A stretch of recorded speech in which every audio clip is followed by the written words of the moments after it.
झारखंड में आज की स्पेशल स्टोरी में हम चर्चा करेंगे कसमार प्रखंड के सिमपुर शिवालय की।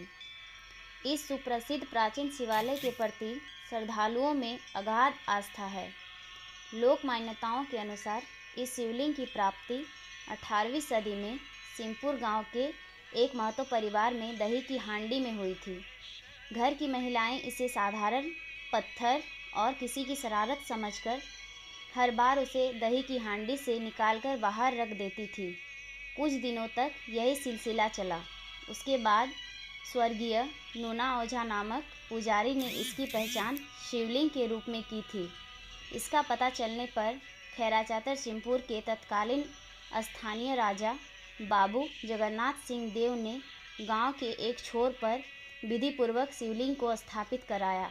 देखते ही देखते यह लोक आस्था का प्रतीक बन गया।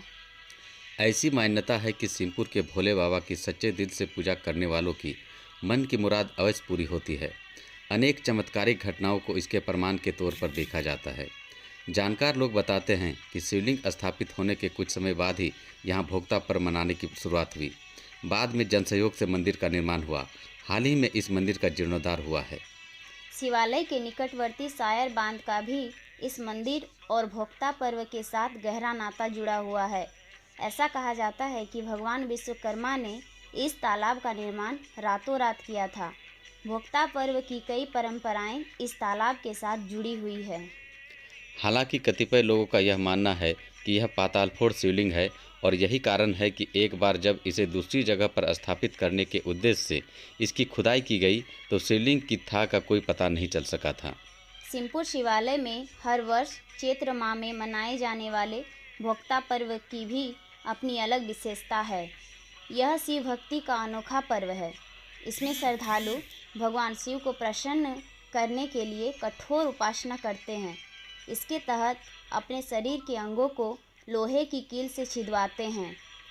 पीठ पर लोहे की हुक छिदवाकर उसी के सहारे करीब 50 फीट पर झूलते हैं।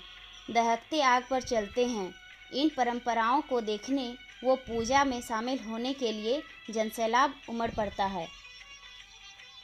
इस पर्व को चड़क पूजा, मंडा पर्व, शिव पूजा व विशु पर्व के नाम से भी जाना जाता है। 4 दिनों तक यह पर्व मनाए जाने की परंपरा है। हर वर्ष 12 अप्रैल को संजत के साथ इसकी शुरुआत होती है। इसके तैयारी में सिंहपुर व आसपास के गांवों के दर्जनों लोग जुट जाते हैं। पूजा कमेटी से जुड़े सिंहपुर निवासी सुजीत कुमार बताते हैं कि 12 अप्रैल की शाम को भक्तिया लोटन सेवा करके स्थानीय सायर बांध से शिवालय तक पहुंचते हैं। 13 अप्रैल को उपवास करके लोग पूजा अर्चना में शामिल होते हैं। उसी प्रकार 14 अप्रैल को भक्तिया अपनी पीठ पर लोहे की कील छिदवाकर उसी के सहारे करीब 50 फीट की ऊंचाई पर झूलने तथा आग के अंगारों पर चलने की परंपरा निभाते हैं। 15 अप्रैल को बकरा बलि एवं चड़क पूजा के साथ इसका समापन होता है। वैसे पूजा को लेकर करीब 1 सप्ताह पहले सिमपुर समेत आसपास के गांवों में धूमल दिया जाता है। धूमल एक प्रकार से पूजा प्रारंभ होने का धार्मिक संकेत है। इसके बाद ग्रामीण मांसाहार का सेवन बंद कर देते हैं। मां पार्वती की काष्ठ प्रतिमा का प्रतीक भी गांव में भ्रमण कराया जाता है। इस दौरान लोग अपने अपने घरों में उसकी पूजा करते हैं। भोक्ता पर्व मनाने के संबंध में कहा जाता है कि आदिकाल में बानासुर नामक एक असुर भगवान शिव का परम भक्त हुआ करता था। उसने भगवान शिव को प्रसन्न करने के लिए कठोर तप किया था। इस दौरान बानासुर ने अपनी नाक, कान, जीभ आदि काटकर भगवान शिव को अर्पित कर दिया था। इस कठोर उपासना से प्रसन्न होकर भगवान शिव ने बानासुर को मनचाहा वरदान दिया था। कहा जाता है कि उसी समय से यह परंपरा शुरू हुई है और भोक्ता पर्व के रूप में भगवान शिव को प्रसन्न करने के लिए भक्त कठोर उपासना करते हैं। इस पर्व के दौरान शिव भक्तों व सामाजिक कार्यकर्ताओं के द्वारा जगह जगह पर पंचशाला खोलकर शिवालय आने वाले श्रद्धालुओं की सेवा की जाती है।